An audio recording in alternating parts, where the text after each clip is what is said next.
हा व्हिडिओ बनवायचं कारण एकच आहे की जे नेते गर्वात आहे, जे नेते फुगीरपणा आहे, त्यांनी आपला राजकीय गर्व, फुगीरपणा, मी आहे तरच आहे, हे आता काढून टाकण्याची वेळ आहे. नमस्कार मित्रांनो, आज एक तुम्हाला महत्वाचं सांगायचं आहे. विषय थोडा वेगळा आहे, पण 7 वेळा सलग निवडून आलेले आमदार सुद्धा महाराष्ट्रात आता ह्या वेळेस पडणार आहेत. प्रामुख्याने जर सांगायचं झालं तर आत्ताच आपण महाराष्ट्राने कोणी अपेक्षा न केलेली डॉक्टर सुजय विखे जसे पडले, तसे ह्या वेळेस विधानसभेमध्ये त्यांच्या वडिलांनी जर गांभीर्याने नाही घेतलं तर ते सुद्धा विधानसभेला पडणार आहे. आणि थोडी तिडकी नसून 50 ते 60 हजार मतांनी ते पडतील. तुम्ही म्हणाल की बाबा हे होणं कसं शक्य आहे? एक लक्षात घ्या, लोकशाहीमध्ये जनता, वोटर हे सर्व बघत असतात.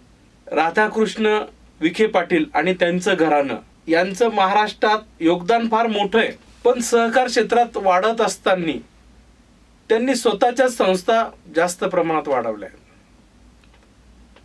मग एक सातत्याने 35 ते 40 ते 50 वर्ष एखादं कुटुंब राजकारण करत असेल तर त्या कुटुंबाने सुद्धा थोडासा माघारीचा आता विचार केला पाहिजे.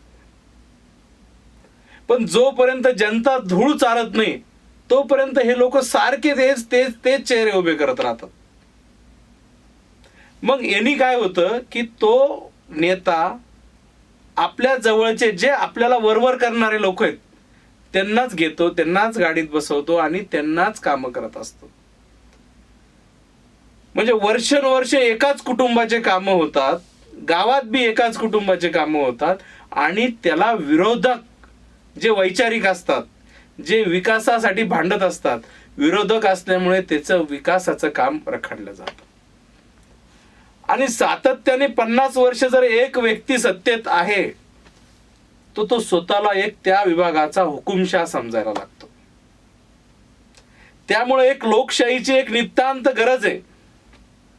5 ते 10 वर्षानंतर 100% तो व्यक्ती बदलणं गरजेचं आहे. आणि पुरोगामी महाराष्ट्रात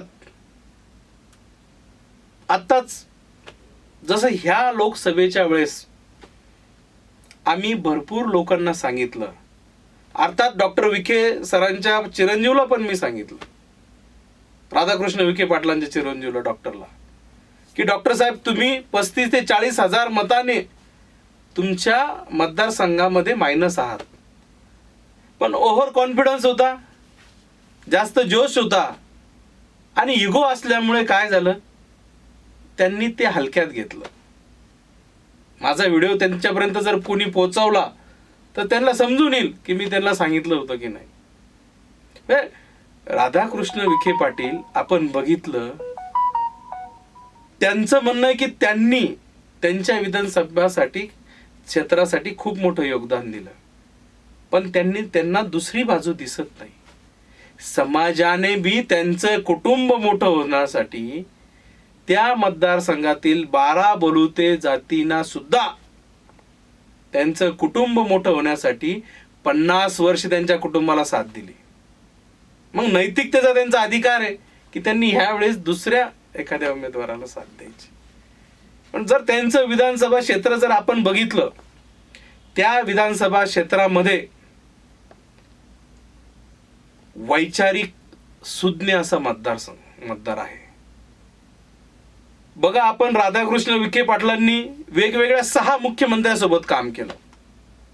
विरोधी पक्ष नेता असताना सुद्धा पक्ष सोडला. लोकांची मन खूप दुखल्या गेली आहे, पण लोक संधीची वाट बघतायत. हा व्हिडिओ बनवायचं कारण एकच आहे की जे नेते गर्वात आहे, जे नेते फुगीरपणा आहे, त्यांनी आपला राजकीय गर्व, फुगीरपणा, मी आहे तरच आहे, हे आता काढून टाकण्याची वेळ आहे. एक काळ होता 2014ला पाखरू आणि चिलटा आणि एक अडाणी माणूस जरी नरेंद्र मोदींनी उभं केला तरी तो निवडून येत होता. पण आज 10 वर्षानंतर काळ बदललेला आहे. एक लक्षात घ्या, एक निगेटिव्हिटी तयार होत असते, त्याच्यासाठी एक सेंट्रल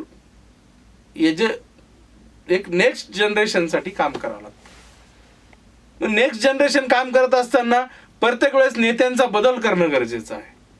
माझी काही डॉक्टरांची किंवा राधाकृष्ण विखे पाटलांची वैयक्तिक काही दुश्मन नाहीये.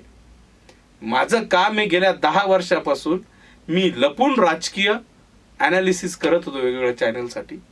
तर आता ओपनली करतो यावर्षी. के चाणक्य नावाचं माझं स्वतःचं हे आहे. या लोकसभेत आम्ही महाराष्ट्रातील बऱ्याचशा अचूक चॅनलला सर्वे दिला, पण आम्ही सांगितलं त्यांनी घेतलं नाही. का? की त्या विशिष्ट प्रेशर खाली ते लोक दबलेले होते. शिर्डी विधानसभा हा मतदारसंघ 2008 साली रचनेत आला बघा. त्यामध्ये संगमनेर मधलं एक आश्वी महसूल आहे, राहता तालुका आहे, शिर्डी आहे आणि लोणी, पिंपळास नगर हा भाग त्याच्यात आहे. इथला जो वोटर आहे ना, तो आता ह्या वेळेस थोडा सुशिक्षित वोटर असल्यामुळे योग्य तो निर्णय घेणार आणि राधाकृष्ण विखे पाटील पडणार, हे सत्य आहे. पण अपोजिशनचा उमेदवार कसा असेल किंवा त्यांची राजकीय स्ट्रॅटेजी कशी ते करतील, त्यावर सुद्धा त्या विजयाचं गणित अवलंबून आहे. पण आम्ही ग्राउंड लेवलला काम करत असताना बऱ्याचशा तिथल्या लोकांनी आम्हाला जे इनपुट्स दिले, त्या इनपुटच्या आधारावर आम्ही सांगतोय. कारण की बऱ्याचशा लोकांमधून ती निगेटिव्हिटी जाणवत होती. जेव्हा आम्ही XYZ व्यक्तीच्या कामासाठी त्या मतदारसंघात फिरत गेलो,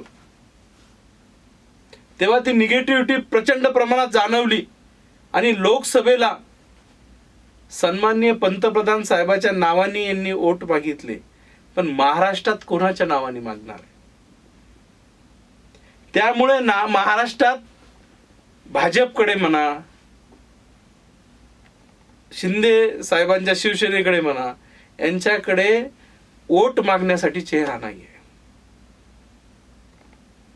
मग हे कशाच्या आधारे वोट मागतील? त्यामुळे एक लक्षात घ्या, एक अनफेसेस इलेक्शन यांना ह्यावेळेस करावं लागेल. मग याचा धोका महाराष्ट्रातील जवळपास 30 ते 40 मोठमोठे नेते यावेळेस हरल्याशिवाय राहणार नाही. आणि त्याच्यात आश्चर्य वाटून घ्यायची कारण नाही, निसर्गाचा नियम आहे.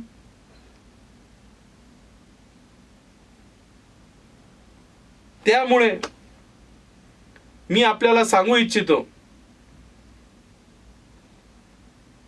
की याच्या पुढच्या एका व्हिडिओमध्ये आम्ही तुम्हाला एक महत्वाची बातमी देणार आहोत.